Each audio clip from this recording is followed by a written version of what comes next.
오늘 이야기할 작품은 두 여성이 주인공입니다. 두 사람을 이어주는 매개물이 있고 눈에 대해 정말 깊고 다양한 묘사가 나오며 작가는 지극한 사랑 이야기가 주제라고 하며 커다란 비극을 개인사의 조명에서 풀어갑니다.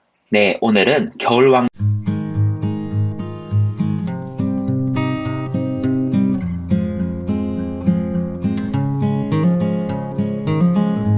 안녕하세요. 북극서점에 와주셔서 감사합니다. 곰사장입니다. 오늘 아무 말이나 이어볼 책은 겨울왕국이 아니라 한강림의 작별하지 않는다입니다. 정말 모호한 소설입니다. 이 정도로 모호한 소설은 정말 오랜만이에요. 심지어 표지도 참 모호한데요. 함께 살펴보실까요?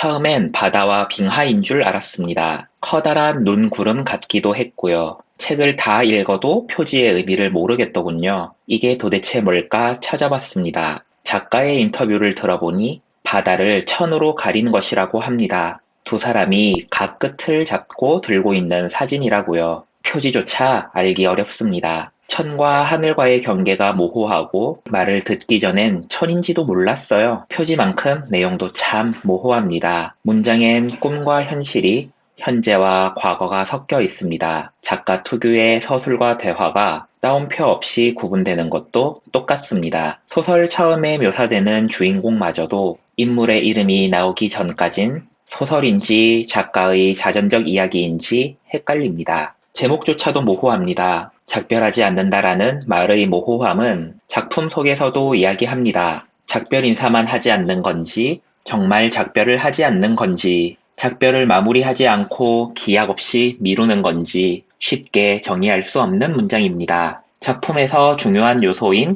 죽음도 마찬가지입니다. 누군가 죽는다면 목숨이 즉시 끊어지는 건지 아니면 남아있는 전류처럼 느지막하게 남아 흐르는지 모두 모호한 것이죠. 이렇듯 작별도 목숨도 기억과 만남도 모두 모호하며 심지어 나중에 주인공이 정말 살아있는 건지도 모호하게 느껴집니다. 왜 이런 희미한 느낌으로 진행했을까요? 표지 뒤편에 적힌 신영철님의 해설로는 이 뚜렷하지 않은 경계가 소설의 중요 소재인 4.3 사건의 서술을 좀 더 감정적이고 뚜렷하게 받아들이게 한다 합니다. 저 같은 사람은 그런 말을 읽고 나서야 눈치를 채게 될 뿐이지만 어떤 구절, 어떤 지점을 이야기하는지는 이해할 수 있을 것 같습니다. 줄거리는 사실 많이 단순한 편입니다. 감상의 판편은 조처럼 모아지지 않지만요. 줄거리는 길지 않습니다.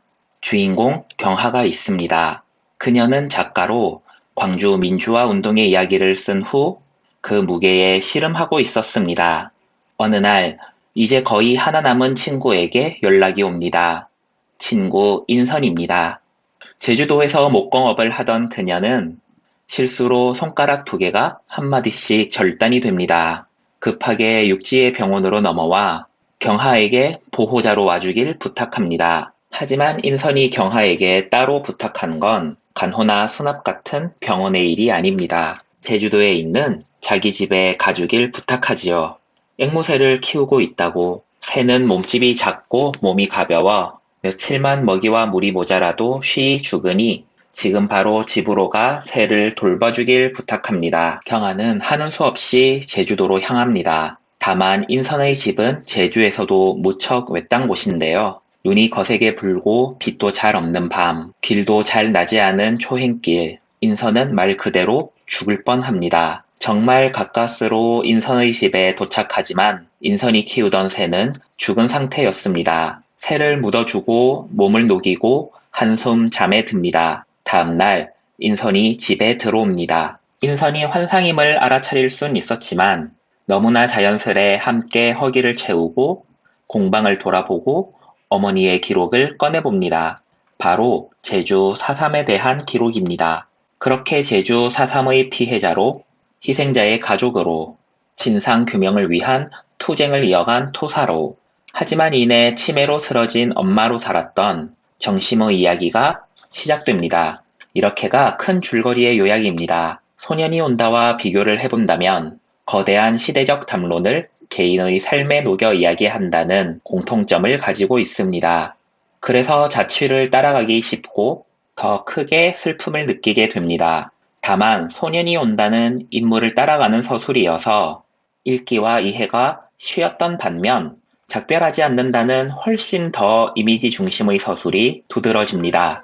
앞서 계속 말한 모호함이요. 억지를 써보자면 피카소와 비교해보고 싶습니다. 피카소 초기와 추상화가로서의 비교로요. 소년이 온다는 좀 더 이야기로서 읽을 수 있었다면 이번 작품은 좀 더 산문시의 느낌이 강하게 납니다. 그렇다고 이 정도로 해체된 건 아니고요. 문장을 읽기는 쉽지만 전체를 따라가긴 어렵고 이해하긴 어렵지만 동감하긴 쉬운 편입니다. 책 내에 드러나는 다양한 이미지에서 눈에 들어오는 이미지를 찾아 집중하면 좋겠습니다. 이런 책들이 또 함께 나이 들어가는 재미가 있죠. 저희 눈에 들어왔던 이미지는 눈, 죽음, 광주운동, 4.3 사건, 엄마, 개인의 투쟁 정도였던 것 같습니다. 그리고 삶이 있었습니다. 작가가 주제로 삼았던 4.3 사건의 슬픔보다 쉽게 작별하지 않음으로써 이어간 지고한 사랑보다 삶을 더 가까이 느꼈던 것 같습니다. 책엔 시종일관 죽음이 이야기됩니다. 경하는 마음의 상흔을 견디지 못해 죽어가고 있고 인선은 물리적으로 큰 상처를 입어 죽기 직전이었죠. 인선의 새는 결국 죽어 있었고 정심은 죽음의 덩어리 속에서 가족을 찾고 있습니다.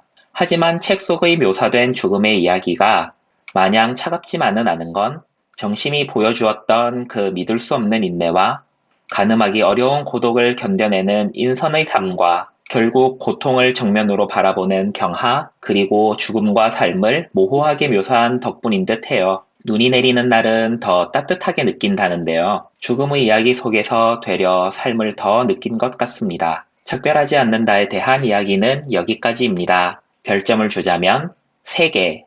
저는 재미있게 읽었습니다만 등급을 드립니다. 함께 해주셔서 감사합니다. 다음에 또 만나요.